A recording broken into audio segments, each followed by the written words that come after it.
सरकार दो आलम नबी करीम सल्लल्लाहु अलैहि वसल्लम की बारगाह के अंदर आपने अपने खिताबात में भी कहा कि मदीना शरीफ के लिए ज़ियारत के लिए जाना चाहिए बहुत सारे, लेकिन आप अभी तक नहीं गए। क्या आपका वही स्टांस है कि मैं किस मुंह से सरकार की बारगाह में जाऊं? मेरी यही है अभी तक यही। मेरे आगे फरमाएंगे लोगों ने मेरी फिल्में बनाई, तुमने क्या किया? लोगों ने मेरे ड्रामे बनाए, तुमने क्या किया? कुरान 400 बलग्राम बेस पर लोगों ने अमेरिकी फौजी ने पाँव के नीचे फेंके, तुमने क्या किया? डॉक्टर आफिया सिद्दीकी जब परेशान हुई तो हुजूर उसकी ख्वाब में गए, हाँ जी, तो वो रो पड़ी।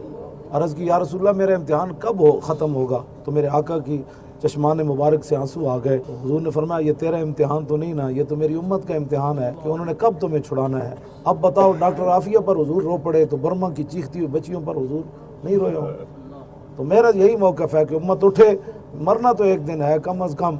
ये जब देखी हिस्ट्री मैंने तो फिर कामिल यकीन आया कि जिन्हें मरना नहीं आया उन्हें जीना नहीं आया।